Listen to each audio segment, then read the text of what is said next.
네, 우리 말씀 보겠습니다. 오늘 말씀은 창세기 1장 말씀입니다. 창세기 1장 26절부터 31절까지 말씀입니다. 창세기 1장 26절부터 31절까지 말씀입니다. 여러분들과 제가 한 절씩 이렇게 교독으로 읽도록 하겠습니다. 제가 먼저 읽겠습니다. 하나님이 말씀하시기를 우리가 우리의 형상을 따라서 우리의 모양대로 사람을 만들자. 그리고 그가 바다의 고기와 공중의 새와 땅 위에 사는 온갖 들짐승과 땅 위를 기어다니는 모든 길짐승을 다스리게 하자 하시고, 하나님이 당신의 형상대로 사람을 창조하셨으니 곧 하나님의 형상대로 사람을 창조하셨다. 하나님이 그들을 남자와 여자로 창조하셨다. 하나님이 그들에게 복을 베푸셨다. 하나님이 그들에게 말씀하시기를 생육하고 번성하여 땅에 충만하여라. 땅을 정복하여라. 바다의 고기와 공중의 새와 땅 위에서 살아 움직이는 모든 생물을 다스려라 하셨다. 말씀하시기를 내가 온 땅 위에 있는 씨 있는 모든 채소와 씨 있는 열매를 맺는 모든 나무를 너희에게 주자. 이것들이 너희의 먹거리가 될 것이다.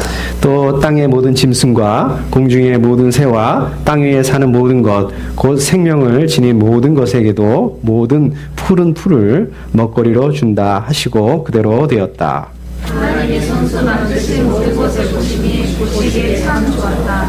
저녁이 되고 이미 됐을 날이 지났다. 아멘. 예, 감사합니다.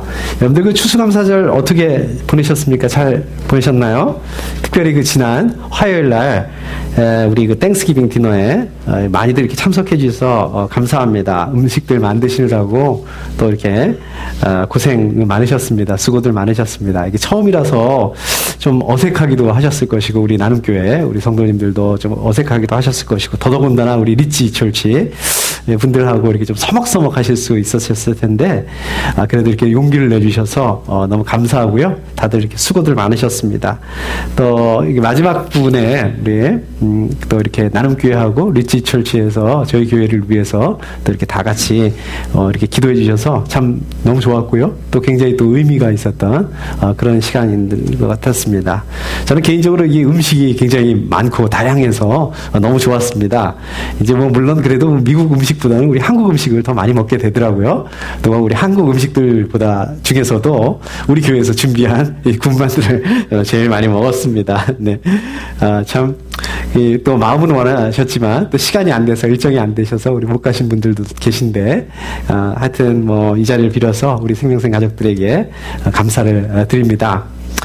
자, 우리 기억하실지 모르시겠지만 우리 지난 8월에 우리 가족 수련회 끝난 다음에 8월 16일 주일 말씀부터요, 제가 주제를 가지고 말씀을 드렸습니다. 그러니까 지지난주 우리 추수감사, 지난주가 추수감사 주일이었으니까 그 전주까지 제가 주제를 가지고 말씀을 드렸습니다.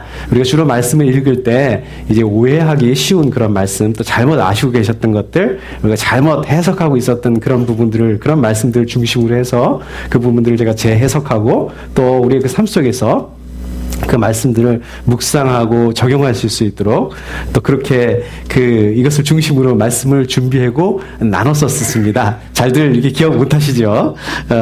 그래서 이제 오늘부터는 이제 또 새로운 주제를 가지고 우리 말씀을 나눠볼까 합니다. 오늘부터는 우리 인간은 어떤 존재인가라는 그런 주제를 가지고 좀 그 주제를 중심으로 해서 말씀을 준비하고 또 말씀을 이렇게 나눠보도록 하겠습니다. 오늘부터 시작되면은 대략 한 내년 2월 첫 주 정도까지 제가 이렇게 일정을 잡아보니까 그렇게 이 주제를 중심으로 해서 말씀을 나누게 될 것입니다. 그리고 또 그 다음에는 그 다음 주제를 이렇게 넘어갈 것인데, 또 이 말씀을 통해서, 이 말씀들을 통해서 우리가 또 많은 또 은혜를 또 경험하시고, 우리가 어떤 존재인가라는 것들에 대한 그 질문에 대한 그 답들을 또 이렇게 찾아갈 수 있는 그런 시간들이 될 수 있으면 좋겠습니다.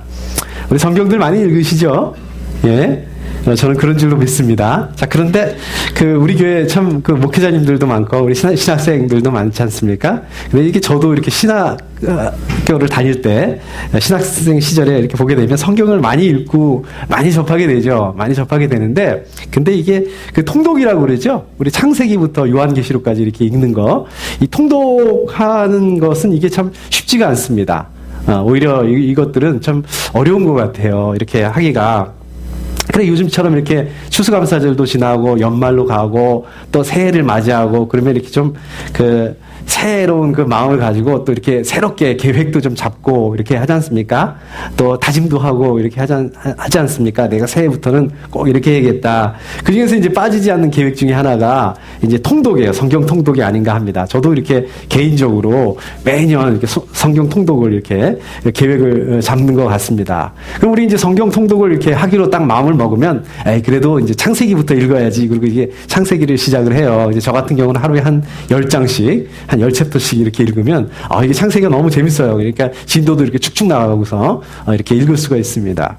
그래서 이제 그 여세를 몰아서 출애굽기로 넘어가죠. 출애굽기 넘어가면 이제 모세 이야기가 나오고, 또 이제 그 10가지 재앙 얘기가 나오고, 또 막 극적으로 그냥 이 홍해가 갈라지고, 또 이제 이스라엘 백성들이 이집트를 벗어나는 출애굽하는 이제 이런 일들이 일어나게 됩니다. 그런 것들을 보게 되면 성경이 너무 재밌어요. 마치 그 대하 드라마를 보는 그런 느낌입니다. 근데 이제 출애굽기 후반기로 넘어가게 되면 이제 이런 스토리들 이야기들이 아니라 이제 그 율법 얘기가 나오죠. 하나님의 율법 얘기가 나오고 또 성막 얘기가 나와서 무슨 계속 뭐는 몇 규빗 이렇게 이런 얘기들이 이렇게 계속 나오게 되면 이제 여기서부터는 이제 점점 읽기가 좀 힘들어지죠. 그러다가 이제 어떻게 꾸역꾸역 이제 출애굽기를 통과를 하게 되면 레위기를 만나게 되는데, 이제 레위기를 만나면 드디어 이제 포기를 하게 됩니다. 성경 통독은 쉽지가 않구나, 이제. 이렇게 하게 되고, 그리고 이제 또 다시 이제 연말이라든지 새해라든지 이렇게 되면 또 이제 다짐을 하죠. 성경 통독을 해야지. 그러면 이제 또 다시 창세기부터 이렇게 시작을 하게 됩니다. 이제 이렇게, 이런 패턴을 이렇게, 이런 것들을 여러 번 이렇게 하다 보면 이제 창세기를만 여러 번 읽게 돼요. 그래서 이제 창세기가 좀 친숙해지고 친해지고 또 창세기 하면은 이제 다 아는 것 같이 다 아는 말씀처럼 이렇게 자신감이 생깁니다. 한마디로. 그래서 저도 이렇게 창세기로 택해봤습니다. 그래서 이제 오늘부터 해서 매주 한 장씩 오늘 말씀을 이렇게 준비하고 나눌 텐데요. 물론 이제 이 창세기를 여러 측면에서 또 여러 주제로 해서 살펴볼 수도 있겠지만 저는 특별히 그 중에서 인간은 어떤 존재인가라는 그런 주제를 중심으로 해서 좀 말씀을 좀 이렇게 나눠보도록 이렇게 하겠습니다. 자, 근데 이렇게 생각하실 수도 있을 것 같아요. 왜 하필 인간은 어떤 존재인가? 우리가 기왕이면 하나님부터 얘기를 해야 되는 게 아닌가? 하나님은 어떤 분인가? 부터 해야 되지 않는가라는 그런 생각들을 하실 수 있으실 것 같아요. 근데 제가 이거 가지고 좀 생각을 많이 해봤는데, 고민을 좀 많이 해봤는데, 우리가 하나님은 어떤 분인가라는 라는 것보다 우리가 인간은 어떤 존재인가라는 부분을 가지고 이 질문을 가지고 우리가 답변을 찾아가다 보면 그 답변 속에서 하나님은 이러이러하신 분이구나라는 것에 대해서 또 답변을 또 찾을 수 있을 것 같아서 이게 참 의미 있는 그 질문 같다, 의미 있는 주제 같다라는 그런 생각을 한번 해보게 됐습니다. 제가 이제 서론이 너무 길어서 죄송합니다. 서론이 너무 길었네요. 자, 오늘 그 말씀을 보시게 되면 이제 창세기 말씀인데요. 오늘 말씀이 이제 창세기 말씀인데, 이 창세기 하시면 여러분 기억나시죠? 그 4개의 사건과 4명의 인물로 이루어져 있다. 제가 이렇게 말씀드렸습니다. 자, 4개의 사건이 어떤 사건입니까? 창조, 그 다음에 타락, 홍수 사건, 그 다음에 바벨탑 사건이 이게 있었죠. 이게 이제 창세기 1장부터 11장까지 그 말씀이고요. 그 다음에 이제 4명의 인물로 바뀌게 되죠. 4명의 인물은 또 누구입니까? 아브라함, 이삭, 야곱, 요셉 이렇게 해서 4명의 사건으로 가다가 12장부터 50장까지는 이제 4명의 인물 중심으로 이제 바뀌게 됩니다. 자, 그래서 오늘 말씀 보시면 창세기 1장 말씀 보시면 말씀 그대로 이 창조가 이 중심 주제가 될 수 있다 이렇게 말씀드릴 수 있겠습니다. 그래서 우리가 읽지는 않았지만 1절 말씀 보시면 이렇게 돼 있죠. 태초에 하나님이 천지를 창조하셨다 이렇게 말씀으로 시작하고 있습니다. 그래서 이 창세기 1장 1절 말씀, 이 말씀은 그야말로 하나님께서 이 천지를, 우주 만물을 창조하셨다라는 부분에 대해서 선포하고 있는 말씀이죠. 선언하고 있는 말씀입니다. 그리고 2절부터 1장 전체에 걸쳐서 하나님께서 어떻게 이 말씀을, 이 천지를, 온 우주 만물을 창조하셨는지, 또 그 창조하신 이 창조 세계가 어땠는지 이 부분들에 대해서 말씀하시고 있고 또 보여주시고 있습니다. 그래서 뭐 첫째 날은 뭐 했고 둘째 날은 뭐 만드셨고 이런 부분들이 나오고 있죠, 그죠? 근데 이게 참 성경 공부들을 많이 하셨죠. 근데 이게 좀 잘 기억이 잘 안 나실 거예요. 자, 첫째 날 만드신 게 무엇입니까? 하나님께서 첫째 날 만드신 게 빛입니다. 예, 그러셔. 네. 둘째 날은 또 어떤 걸 만드셨습니까? 네, 물과 창공을 만드셨죠. 셋째 날은요? 네, 셋째 날은 이제 땅과 식물과 나무를 만드셨습니다. 그죠? 그 다음에 넷째 날은 뭘 만드셨습니까? 해와 달과 별. 그래서, 예, 넷째 날은 첫째 날하고 연결됩니다. 첫째 날이 빛이었잖아요. 그죠? 그러니까 그거하고 연관되게 넷째 날은 이제 해와 달과 별. 이렇게 되는 거죠. 다섯째 날은 뭘 만드셨습니까? 새와 물고기를 창조하셨죠? 이것은 역시 둘째 날하고 연결되죠. 둘째 날 뭘 만드셨다 그랬죠? 네, 물하고 창공 만드셨다 그랬잖아요. 그러니까 새하고 물고기 이렇게 연결되죠. 이게 외우기가 쉽습니다. 이렇게 되면 여섯째 날은 어떻게 됐습니까? 가축들, 짐승들, 또 사람들 이렇게 만드셨죠. 그래서 이건 셋째 날하고 연결됩니다. 땅과 식물과 나무 이렇게 해서 연결돼서 우리가 이해하시기 쉬우시죠. 자, 그러면 하나님께서 왜 사람을 맨 마지막 날에 만드셨을까요? 왜 마지막 날에 만드셨을까요? 저는 이거 가지고 좀 이렇게 고민을 해봤는데, 글쎄 뭐 별의별 생각들을 다 해봤습니다. 아마도 이 사람들이 존재하기 위해서는 이제 뭐 그 환경이 미리 좀 준비되어야 되지 않겠나. 먹을 것도 있어야 될 거고, 또 있어야 될 것도 있어야 될 거고, 그래서 아마 마지막에 만들 수밖에 없었나 보다. 이제 이런 생각들도 좀 한번 해보기도 했고요. 그 다음에 사람이 제일 중요한 그런 존재니까, 뭐 그런 말도 있지 않습니까? 원래 그 조용필 맨 마지막에 나온다. 이런 말도 있지 않습니까? 그래서 제일 중요한 존재니까 마지막에 두시지 않았나. 뭐 이런 생각도 한번 해봤습니다. 이거 신학적인 얘기는 아니고요. 예. 그래서 그 창세기에서 지금 말씀하고 있는 이 창조의 사건의 대전제는 어떻습니까? 조건은 어떻습니까? 태초에 하나님이 계셨다. 근데 그 하나님은 유일무이하신 분이다. 라는 그런 분이죠. 그리고 하나님은 어떤 분이다? 또 전지전능하신 분이다라는 그런 그 전제이고 또 무소부재하신 하나님이다라는 그러한 그 하나님이 존재하셔서 하나님이 창조하셨다. 이게 전제 조건이 되는 거죠. 이 창조에 있어서. 그래서 하나님께서는 어떤 특별한 그 목적을 가지시고 또 하나님이 사람을 창조하셨다라는 것들을 저희들이 보시게 됩니다. 자. 그 사람을 창조하시는 데 있어서는 이 목적에 대해서 또 그 모습에 대해서 모양에 대해서 말씀하시는 것들을 보게 됩니다. 그래서 마지막 사람의 그 창조에 대해서 제가 말씀드렸지만 이 사실은 그 창조에 하나님께서 모든 그 우주 만물을 창조하신 그 중심에 바로 이 사람을 창조하신 이 사건이 있다. 그래서 굉장히 그 중요한 의미를 갖는다. 다른 온 우주 만물을 창조한 것도 사실 중요한 일이지만 그 중에서 가장 중요한 그 사건은 뭐냐면 사람을 창조하신 그것을 가지고 있다고 이렇게 말씀드릴 수 있겠습니다. 그래서 어떻게 보면 이 사람에 대한 그 창조, 이것은 이 모든 그 우주 만물을 창조하신 그 주제, 중심 주제가 바로 이 사람을 창조하신 것이다. 저희가 이렇게 생각을 해볼 수가 있겠습니다. 자, 우리 26절 말씀을 한번 보실까요? 26절 말씀을 한번 다시 보시게 되면 그걸 한번 우리 같이 한번 좀 읽어주시죠. 자, 26절 말씀을 우리 한번 같이 한번 읽어주시도록 하겠습니다. 시작. 하나님이 말씀하시기를 우리가 우리의 형상을 따라서 우리의 모양대로 사람을 만들자.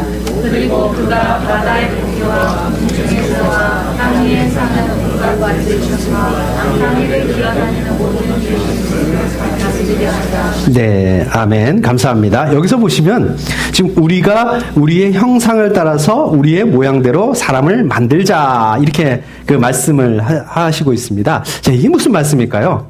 우리의 형상을 따라서 우리의 모양대로 사람을 만들자. 이게 무슨 말씀이실까요? 저는 어릴 적에 이 말씀을 말씀 그대로 이해를 했어요. 그래서 하나님께서 이렇게 우리 인간처럼 물리적인 그런 육체를 가지고 계신 분인가 보다 이제 이렇게 오해한 적도 있습니다.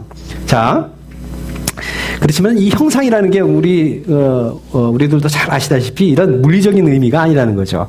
어떤 그런 육체적인 그런 의미가 아니라 하나님의 형상을 닮은 인간이라는 것은 우리가 하나님처럼 영을 가지고 있고, 또 혼을 가지고 있고, 또 의지를 가지고 있고, 감정을 가지고 있고, 지정의 이런 것들을 가지고 있다라는 이 말씀이신 거죠. 그래서 아마 이런 것들을 성경 공부 시간들을 통해서 이미 잘 아시고 있으실 것입니다. 계속해서 말씀을 보시게 되면은요. 그리고 그가 바다의 고기와 공중의 새와 땅 위에 사는 온갖 들짐승과 땅 위를 기어다니는 모든 길짐승을 다스리게 하자, 이렇게 얘기하고 있습니다. 그러니까 창조의 목적이 뭐냐면 다스리게 하자. 사람을 창조한, 인간을 창조한 그 이유가 뭐냐? 다스리게 하자라는 것을 보게 됩니다. 한마디로 말씀드리자면 하나님께서 하나님의 형상을 따라서 하나님의 모양대로 사람을 창조하신 그 목적은 뭐냐면 다스리게 하기 위해서, 그 이유는 다스리게 하기 위해서 이렇게 하셨다는 말씀인 것입니다.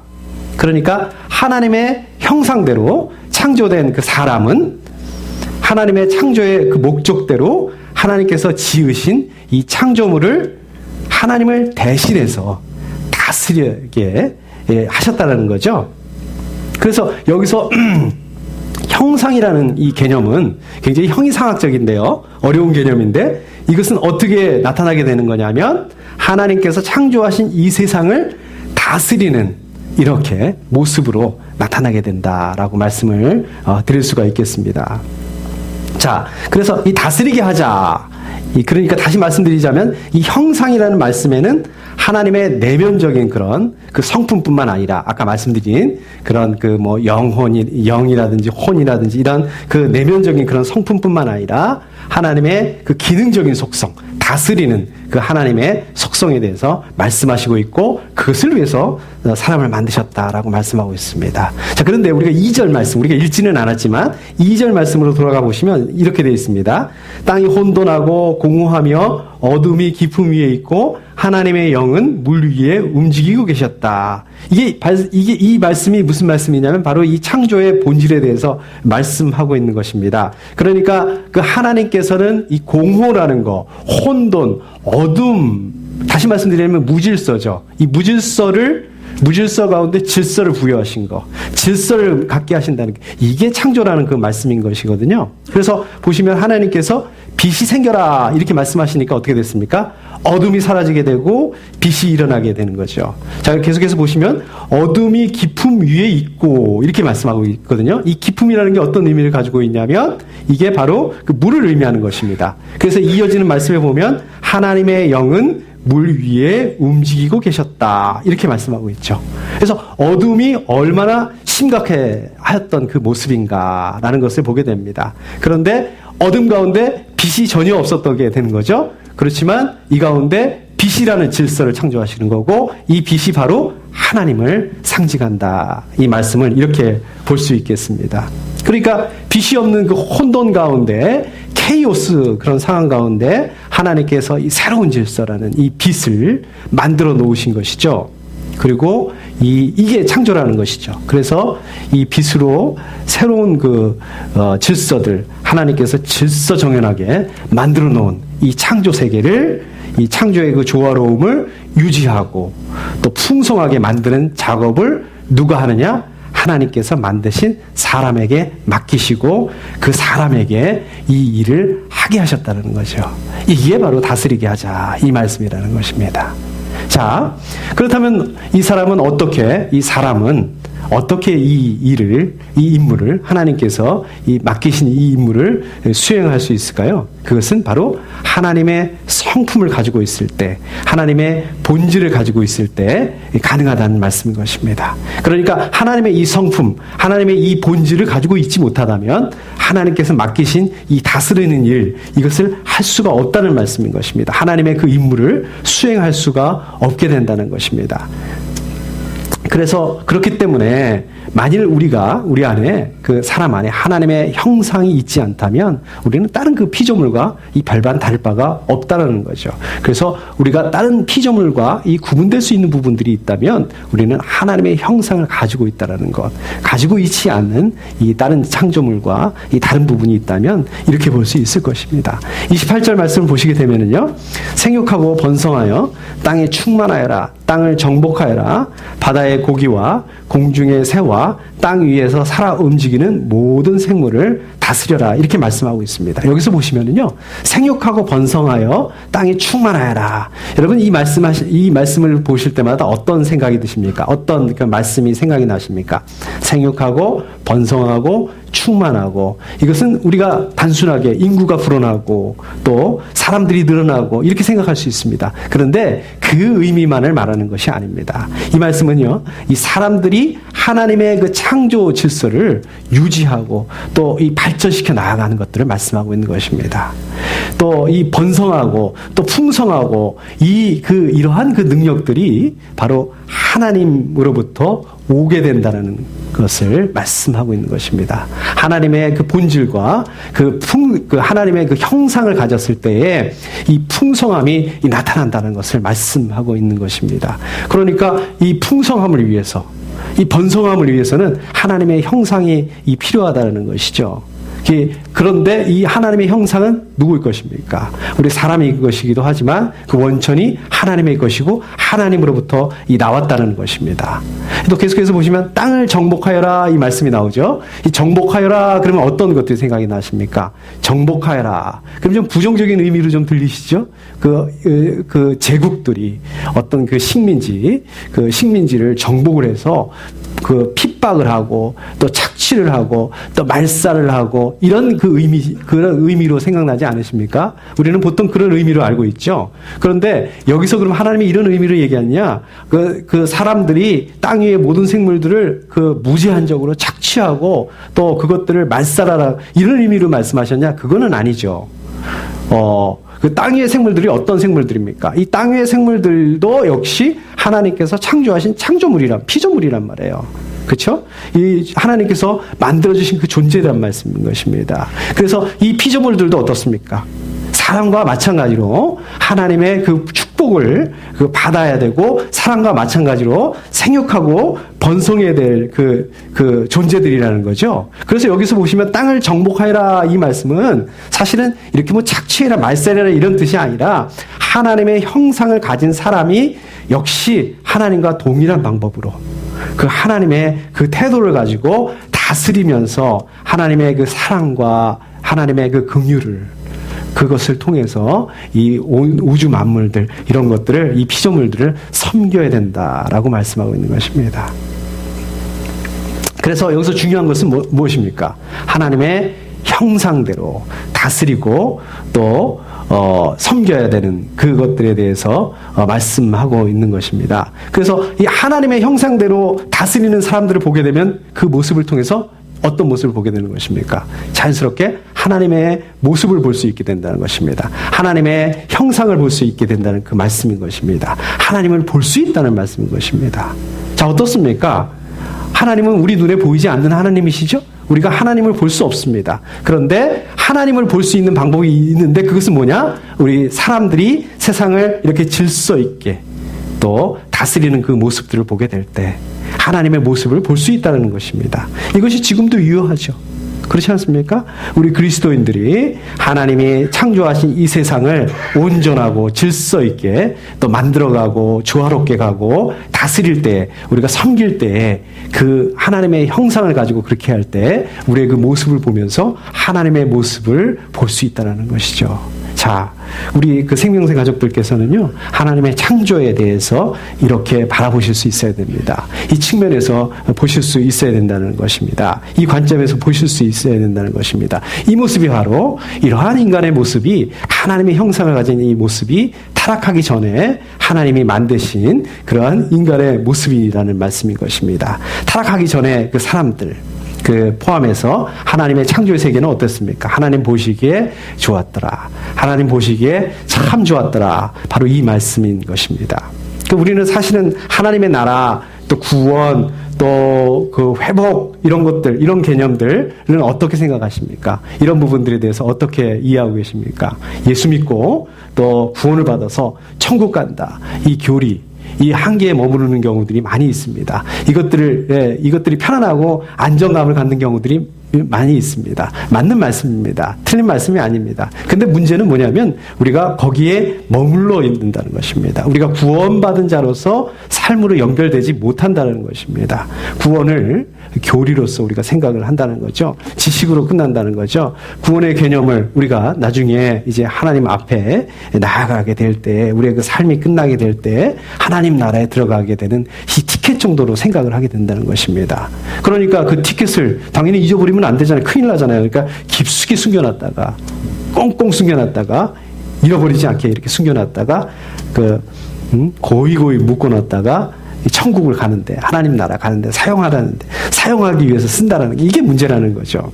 그렇지만 오늘 그 말씀을 보시게 되면 하나님께서는 우리의 인간을 그렇게 창조하지 않으셨다는 거예요. 우리가 그냥 그저 그 죽은 이후에 우리가 천국에 들어가기 위해서 그렇게 창조하셨다는 것만이 아니시라는 것입니다. 오히려 우리의 하나님의 형상을 가진 우리의 그 삶의 모습을 통해서, 그 우리의 그 삶을 통해서 하나님의 모습이 드러날 수 있게, 보이지 않는 하나님을 볼 수 있게 만드셨다는 것입니다. 그래서 하나님을 알지 못하고 하나님을 믿지 않는 사람들, 바로 우리 믿는 그리스도인들의 이러한 그 실제 그 삶을 통해서 하나님의 형상을 가지고 사는 그 삶의 모습을 통해서 하나님의 모습을 볼 수 있게 하셨다. 바로 이 하나님의 나라의 개념이 이러한 그 삶의 모습이다라고 말씀하고 있는 것입니다. 우리 사랑하는 생명생 가족 여러분, 우리 인간은 어떤 존재입니까?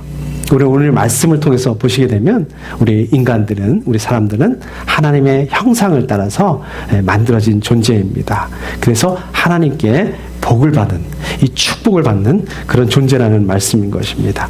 우리 사람들이요, 하나님의 형상을 가지고 있을 때, 다시 말씀드리자면 하나님의 성품과 하나님의 본질, 하나님의 그 긍휼과 하나님의 그 사랑을 가지고 있을 때 우리가 하나님께서 주신 사명들을 감당할 수 있다는 것입니다.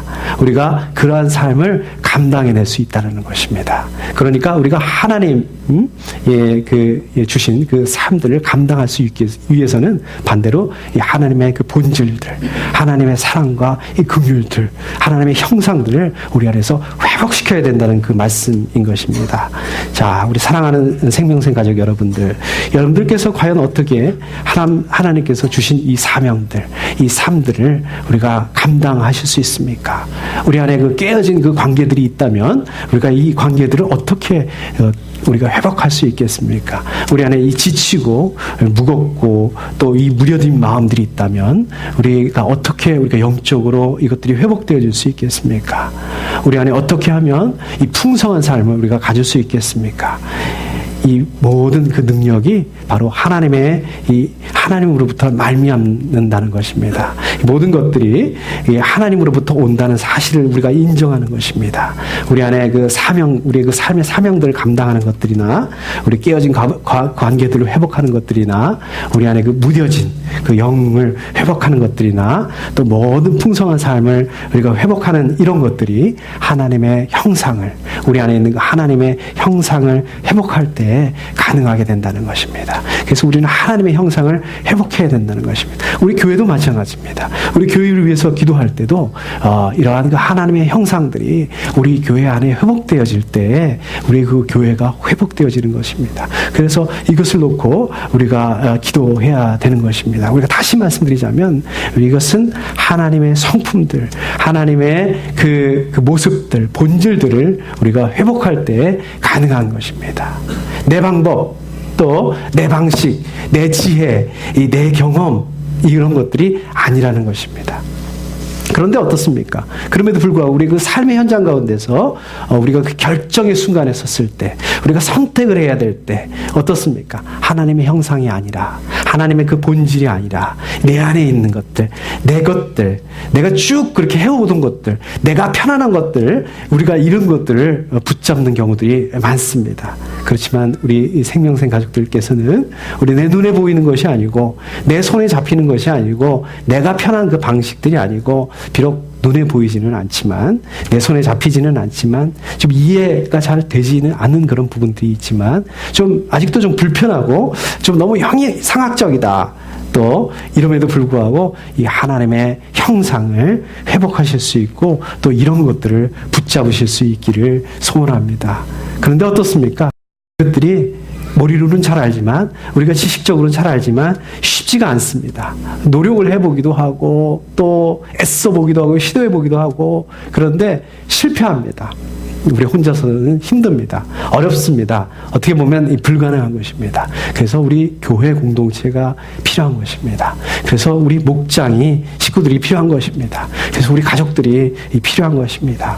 우리 예수 그리스도께서 피값 주시고 사신 이 우리 생명생 교회 공동체를 통해서 이 공동체 안에서 하나님의 형상을 좀 회복해 가실 수 있는 그러한 우리 생명생 가족들이 다 되실 수 있기를 소원합니다. 우리 함께 기도하겠습니다.